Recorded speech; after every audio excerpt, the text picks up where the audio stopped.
I'll say it's a mystery, and if you don't understand, it causes misery.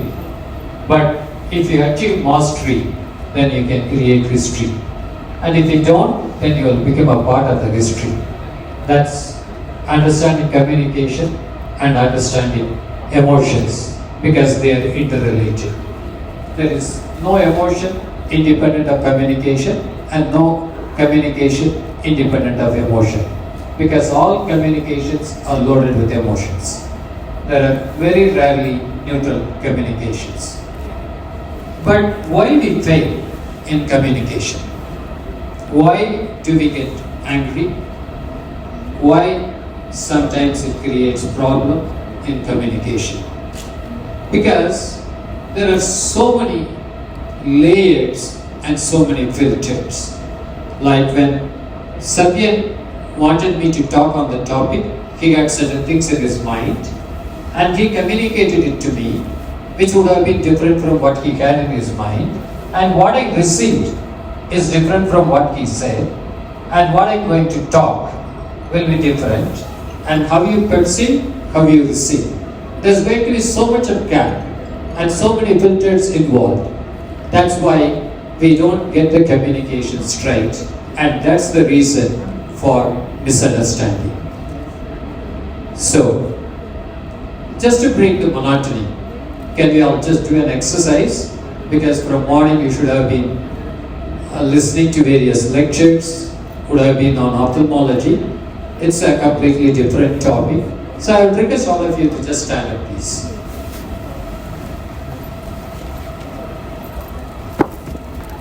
Just have some space in between the two persons, because we'll need that. Just stretch. Welcome, Nati. Nice to have you here. It's really a pleasure. So, just stretch just stand straight. Like this. Stretch your index finger, right?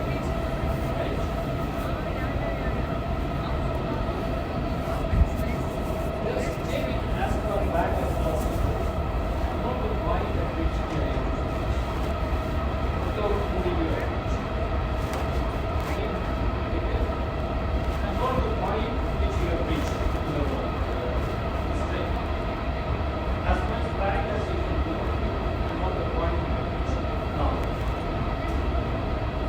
is your hand you're comfortable with, right? Now, just close your eyes. Visualize that you are going to go beyond that point. At least 20%, 30%, 50%. Close your eyes and visualize that you are going to go beyond that point. Close your eyes and visualize. You don't do anything, just merely visualize. You see a point, something beyond that. Once you have done that, now do the same exercise. Focus your eyes, stretch your hands, and go. What do you see now? You can go much beyond, much more comfortably. I ask you to stretch as much as you can in the first itself, but you could go to the maximum. That's what you thought. But when you visualize and then do that, you are able to go almost 50% or more than that. That's, kindly sit down. So that's the power of visualization and focus.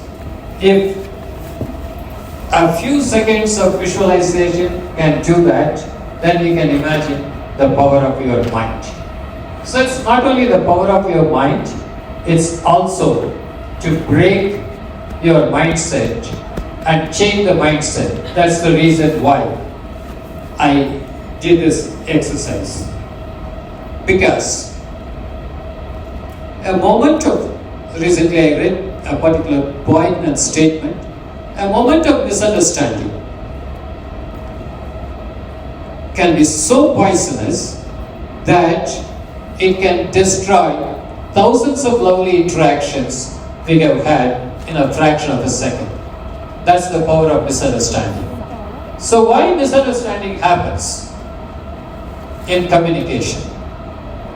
If we have to understand that, the three words, experience, expertise, and wisdom. What's experience? Most of us will say, I have 40 years of experience in the field. So you have spent 40 years, does it mean that 40 years of experience? No. You have faced problems for 40 years, but unless otherwise you find a solution to the problem, that's only experience. So expertise is finding a solution to the problem. Wisdom is applying that solution in practice. Like one ICAM created infections, a lot of people lost not only their vision, even their eyes. So that was a problem. A solution was formed and that was implemented so that it doesn't recur. So you bring in protocols, you bring in standards, you change a lot of things. In profession, we convert experience into expertise and wisdom. But in communication, we repeatedly encountered problems. But do we find a solution to the problem? Do we take it to the next level of implementing the solution? No. There is a fight between two people. What happens? You don't find a solution, whereas you intensify the problem. Very rarely, there is a problem. With the problem, we don't work together to find a solution. Instead, we intensify the problem. That's why people who are married for years together, they should have 30 years of experience in the marriage. But do they have 30 years of expertise in the marriage? Do they have wisdom in the marriage? No. If that is the case, I won't be coming across so many people coming to me after 30 years, 15 years, even after 40 years. Having got their children married and grandchildren, still they come for a divorce. Because they don't find a solution for the problem. So their experience is never converted into an expertise. Because we don't understand communication. That's where the problem is. Each of us are programmed to communicate in different ways. Like the husband goes out for a conference in Bangkok and he intentionally misses the flight, stays there for 3 days extra, and then comes back. The wife asks very interestingly, what happened? Tell me your experience. And it is 10 days, and all he says is, it was nice, it was good, it was wonderful. In one sentence, he completes 10 days of experience. The next day, wife goes out for a shopping. She goes out for a shopping for about an hour, comes back. Fortunately or unfortunately, the husband asks, how was the shopping trip? And the wife goes on for more than an hour, describing each and every step of the shopping. And the husband is bored, fed up, and even starts thinking, why did I ask a question at all? Because each person is designed to communicate in different ways. Some people, they are called chunkers, they put a lot of information into 1 or 2 sentences. Some people can go into every detail of things. So when you communicate, these two people, they have different templates of communication. That's why there is so much of miscommunication. There are some people who are very vague in expression. Like I often quote this example. Most of the ladies who come to me, they say, Doctor, யாராவது ஏதாவது சொன்னா எனக்கு என்னமோ பண்ணுது. நான் எனக்கு என்ன பண்ணுவேன்? Then I have to ask at least 30 minutes of clinically dissecting questions to understand that when her husband finds fault with her, when she commits a mistake, she gets angry. To this statement, if I have to come, I have to spend another 30 minutes. That's the way she is designed to communicate. Then of course, like all of us get angry, even with our own patients. It happened to me recently. One patient had come, who was lost to follow for 3 months, who had come with major depression. Then she stopped the medication on her own. She precipitated a relapse of the disease. She came with all the symptoms.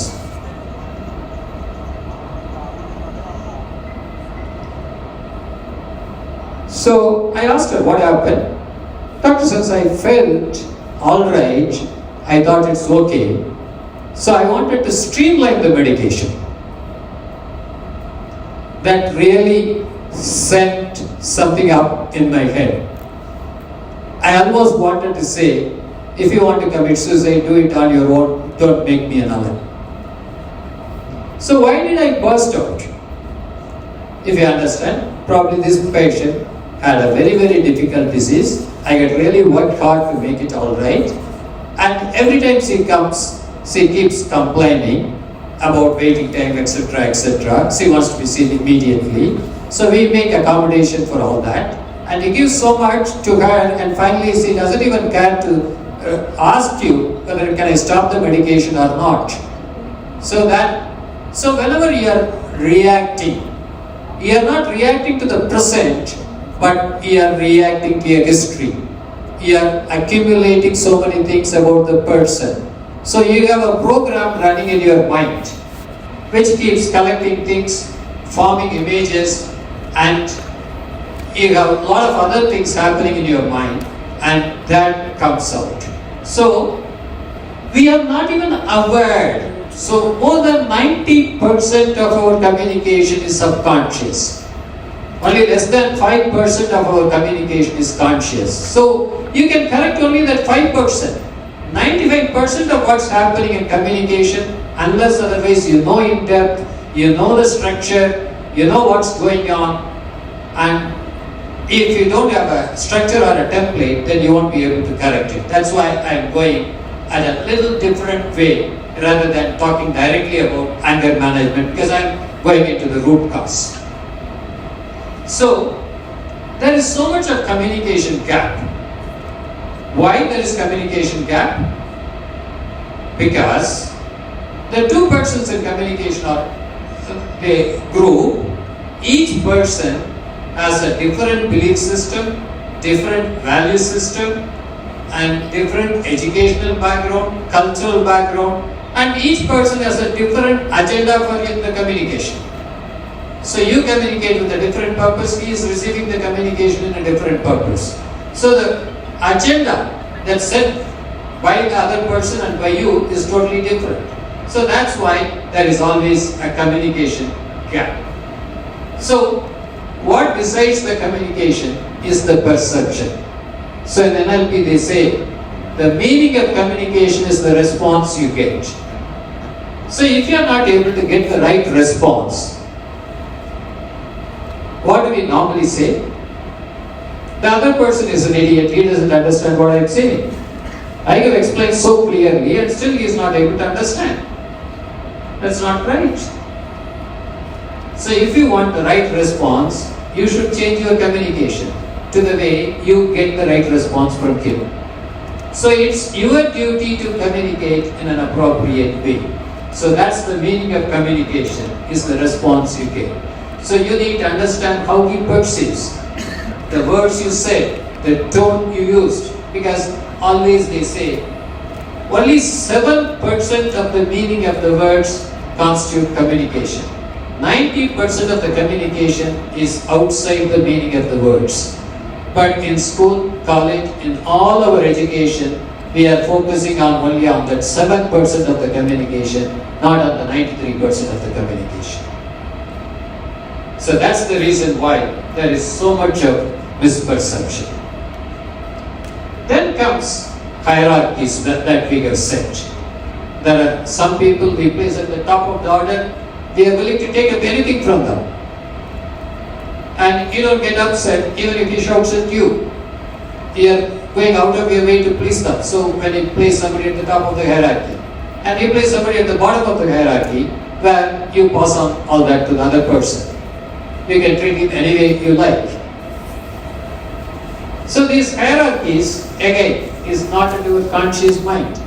It is in your unconscious mind that it goes on, the levels at which you have placed different persons. So you are not even aware that this is the way you are treating them. So why this again happens? The different kinds of personalities. And again, to put it very simply, I will say all of us function at different states. The same person is different at different levels. So they just to oversimplify, you function at an average level, above average state, and you function at your best state. Then below average and at your worst state. When you are under stress, like 3-4 people are already irritated but you are suppressed, when the 5th person comes, you burst out. That means you are functioning at your lowest level. But you go fresh, the first person, whatever he does, you are still able to handle and give him the best result. That is, you are functioning at your best level. So these levels keep changing, and unless otherwise you are aware of it, you cannot keep yourself at the above average level. So whenever you are under stress, your functioning level comes down. Whenever you are in a very good mood, you are comfortable, you are completely aware, then you are functioning at your best level. So it's always necessary for us to identify what's the level at which I am functioning. At the end of the day, you look at it, this is the person with whom my interaction was at its best. This is the person with whom my interaction was at its worst. In between it was average, above, below. So you must be able to recollect why. What was the mood you were in? Were you able to control? Were you able to respond, or were you reacting? So when you understand, you have a choice of response. Between the stimulus and response, there is a small gap. If you can understand that gap and then convert your response into the best response possible, you make it a choice, then your response will be better. But if you go into an automatic mode, automatically react to what the other person says, then the other person keeps reacting, then it becomes an explosion. So you are able to keep an awareness, identify that you have a choice, and at this point, what is the best choice that I can choose? That takes fraction of a second. To explain it takes more time, but it just takes fraction of a second, and as a habit you start doing it, you will be doing the best choices. And again, we end up assuming quite a lot. And probably, if there is a board, I would have said, what happens when you assume? Can any of you say? When you assume, what happens? You can split the word assume with 2 spaces. As you, me. It makes an as of you and me. When you assume, ASS space you space me. Right? When you assume in a conversation or anything, it makes an as of you and me. That's what I used to say. These assumptions, when built over a period of time, they become beliefs. You form certain beliefs about the other person. You form certain beliefs about the capacity of the other person, certain beliefs about the character of the person, certain beliefs about how he should be treated, how he can be treated, how he can be communicated. All those beliefs are there about persons we form unconsciously. So these beliefs determine our communication. So in a conversation, you need to listen and listen actively. But most of the time we listen passively and we listen with an intent to answer back. So that's why I always say, whenever 2 people talk, it's very rarely a dialogue. Instead, it's 2 monologues going on at the same time. So what do I mean by that? A dialogue is one person speaks, other person listens to it fully, and there should be a small gap. That means the first person has finished, and then the second person starts speaking. But whereas when you look at most people conversing, one person is speaking, before he even completes, the other person cuts in to answer, then the other person cuts in. So both of them are focusing on what they are going to talk rather than what the other person is saying. So only with an intent to answer, that is going on. So there are 2 monologues going on. If there are 2 monologues going on, there will be only misunderstanding and there will be conflict. If there is a dialogue, there will be understanding and there will be more discussion, and there will be solving conflicts. So whenever you converse, you look at it. When you go out, sit down. Probably now in the restaurants everybody talks loud, so you don't have to feel shy to listen to other people's conversation. So two people talk, you watch, then you will know whether it's a dialogue or two monologues. So you need to be very, very actively listening, and also empathy. That's one of the important qualities you need in any relationship. That's placing yourself in the position of the other person. Place yourself in the position of the patient. Place yourself in the position of another colleague. Place yourself in the position of another co-worker or somebody working under you. Suppose they commit a mistake. Why are they doing it? Are you able to see it from that angle? Can you reverse roles and do that? Definitely you will be able to understand them better. And when there is empathy, there is very rarely misunderstanding, because you are able to understand from the other person's position, and you will be able to understand them better. In fact, most of the time we say, treat the other person how you want to be treated. But there was one training in which I attended, they said they went one step ahead. And that's what I always used to say. When you invite somebody to be your guest, what do you serve them? Your best food, whatever you want, or you request what they would like to be served and you serve them. Like that. If you can understand how they want to be treated, and if you treat them like that, then the relationship will be better. But very rarely, we want to be treated right, but we very rarely treat the other person. So, it's always like, I say, giving and receiving and mismatch. To put it mathematically, whenever you are buying something, you value it at, whenever you are receiving something, you give a lower value. Whenever you are giving something, you give a higher value. It's like, when you give 100 rupee worth something, you value it as 110. Whereas when you receive the same from somebody else, you value it at 90. That's why there is always a giving and receiving and mismatch. And both the parties are never satisfied. Both the persons always complain, I am giving more and I am getting less. How is it possible? Because it's abstract. Because if it is something concrete, this mismatch may not happen. Because it's abstract, both the parties feel that I am giving more into this relationship, but I am getting less from the relationship. I am giving more to the organization, but I am getting less from the organization. I am doing so much and I am getting less. So that's always there, because we don't understand what's happening. So why this is all happening?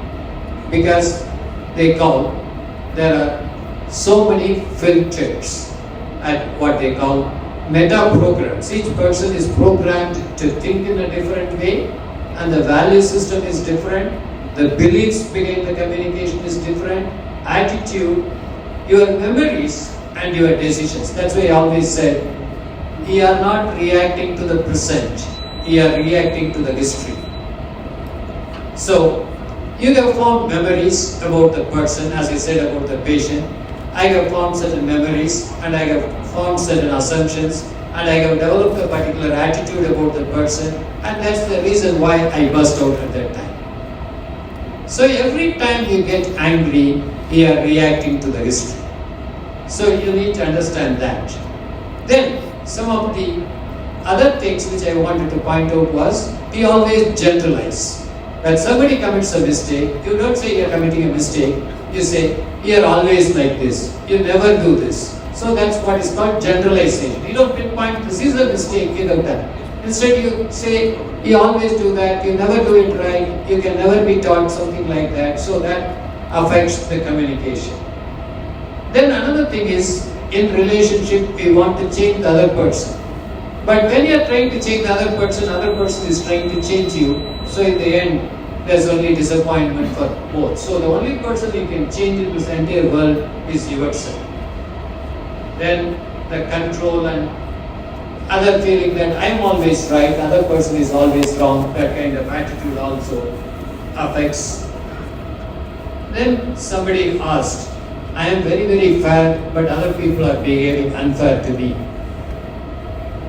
So that's one question that always comes out. And there was an excellent statement where I read, just because you don't eat the lion, don't expect the lion not to eat you. Right? That's the lion's nature, that's your nature. So just because I was fair to the lion, I want the lion to be fair to me? No. So people are different. So it's a jungle and it's a battle. So in life, the questions are the same but the answers are different. So you cannot copy somebody else's answer and it won't be suitable to you. You need to formulate your own answer. So I have just given you a broader framework, and within this, why things go wrong, so that you can develop an awareness, you can understand yourself, as well as when the other person communicates, you will be able to understand that. So that will give you an idea. Like sometimes we get so angry with the family persons. I'll give you just another exercise. Suppose this is a continuous session. I have asked you to come. The previous session you have come, and like I have asked you to come with a family photograph. Imagine all of you are holding your family photograph in your hand. Suppose I ask you to set fire to that photograph. How many of you will do that? Please raise your hands. No. Suppose I say I'll give you 1,000 rupees. How many of you are willing to do that? 10,000? 1 lakh? The logical mind says that for this money I can make so many copies of this photograph. So what if I lose? But sentimentally we give so much importance to the photograph. But how many times you would have heard the person in the photograph many times even without thinking twice? Like they say, so you would have heard them without thinking twice, batting an eyelid. But you resist so much doing this to the substitute of the person. But to the real person, you don't think twice. If this is not madness, then what else is madness? Right? So think about it. So that's the exercise I have given you. I have just given you an overline, and I think the time is also up. I hear the bell. So if there are any questions, I could take that. And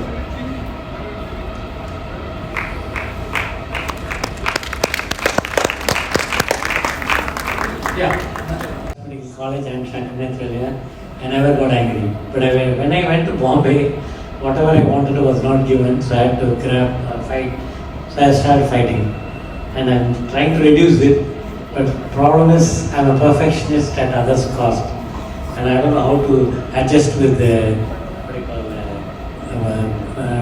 the opposite of perfection, like inefficiency. No, basically your expectation you have to reset, because you have to understand that only if you are over perfectionistic, it's always a problem. Perfection is also a problem. So that's why in all our training, a lot of people wait to do certain things. Then they say, version 1 is better than version none. You start doing something and then keep moving. Then the level of motivation of the other person. Like I always used to say, when some of the bosses come and complain that other people are not taking up responsibility, I will say, be happy that they are not taking up that kind of responsibility. They are not as smart as you. If they are as smart as you and they are willing to take up the responsibility, one, they may be taking over your company, or they may be moving out soon and be your competitor. Right? Once you reframe, understand from their perspective, then change your level of expectation, definitely the anger level will come down. Thank you.